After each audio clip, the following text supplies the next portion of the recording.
Lamine Siby, Dany de Paris, est considéré comme influenceur. Dans le jargon populaire ici au Mali, on dit vidéoman. La sentence est tombée. Venir au Mali pour visiter les parents, après avoir passé de longs séjours, il a été condamné 1 an. 1 an de prison. Ferme. Bon, c'est dommage, c'est très dommage pour Adama Konaté, je pense que c'est comme ça, c'est vrai, non? Adama Konaté, mais Dany de Paris, c'est vraiment très très dommage. Parce que souvent, c'est ça le danger un peu des réseaux sociaux.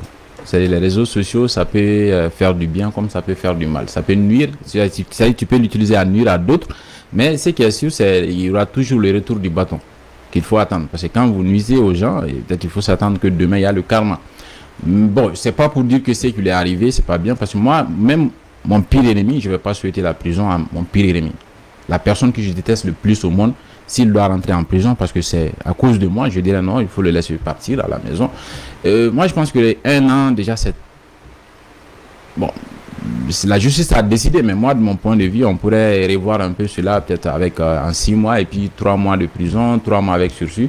Vu que c'est un compatriote quand même qui ne vit pas au Mali, qui vit de l'autre côté en France. Il est parti en France parce que c'est pas que la ville de Paris ou bien la ville de Marseille est belle, mais c'est pour aller aider un peu la famille qui est là. Parce que Dany seul, il y a beaucoup de personnes qui vivent à travers ces efforts qu'ils fournissent de l'autre côté. Cela n'explique pas, je ne sais pas d'expliquer que voilà, ce qu'il a fait aux autres, ils ont tout à fait le droit de porter plainte. Mais moi, peut-être on pouvait voir entre nous Maliens, parce que Dany même, il avait présenté des excuses avant même qu'il ne soit au Mali. Et même en venant au Mali, il savait très bien ce qu'il attendait, mais il était venu pour qu'on puisse trouver un terrain d'attente en frères, entre frères et sœurs, pour pouvoir effacer ce qui s'est passé hier. Bon, nous en appelons peut-être ces avocats pourront voir par la suite s'ils peuvent aller au niveau de la cour d'appel, plaider un peu pour qu'au moins la peine puisse être réduite en sursis au lieu de 1 an, que ça soit au moins 6 mois avec sursis au bout de 3 mois, parce qu'il bénéficie d'un séjour, on ne sait pas quelle est la date de validité de son séjour.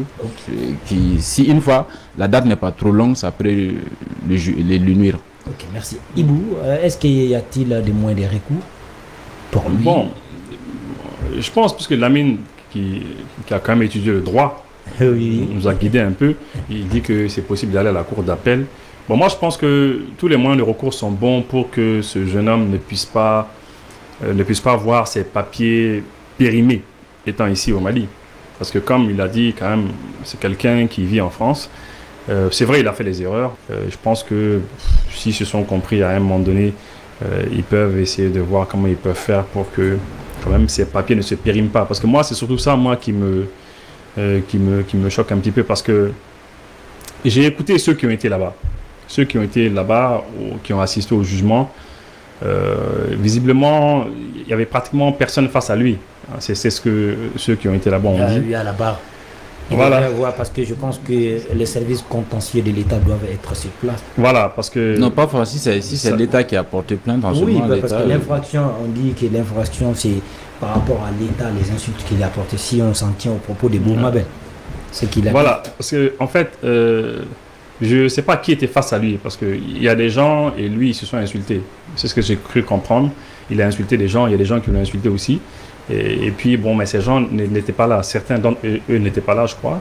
Je ne sais pas comment ça s'est passé par rapport à cela. Bon, par rapport à l'État aussi, on a écouté Boumabel qui représente en fait les médias sociaux là-bas. Il est parti, il a assisté au truc. Il a dit que, bon, côté État, je crois que il n'y avait pas le contentieux de l'État aussi, je crois. Oui, mais quand même, la poursuite est là. Le procureur, il a le droit de poursuivre. Mais j'ai cru comprendre que le procureur lui-même, à un moment donné, dans son plaidoyer, je crois que le procureur même avait dit, c'est ce que Boumabel a dit, hein, quand même, il a dit que le procureur a dit que, bon, voilà, en fait, lui, quand même, il pense que le jeune homme est venu de lui-même. Il aurait pu rester en France, hein, il aurait pu rester ailleurs, mais il est venu de lui-même. Et puis, je crois que le procureur a fait sa proposition, mais le tribunal a tranché. Et voilà. Mais au jour d'aujourd'hui, ils ne peuvent voir que les moyens de recours. Ils peuvent voir que les moyens de recours. Allez, si ça s'est passé en première instance, ils peuvent aller à la cour d'appel.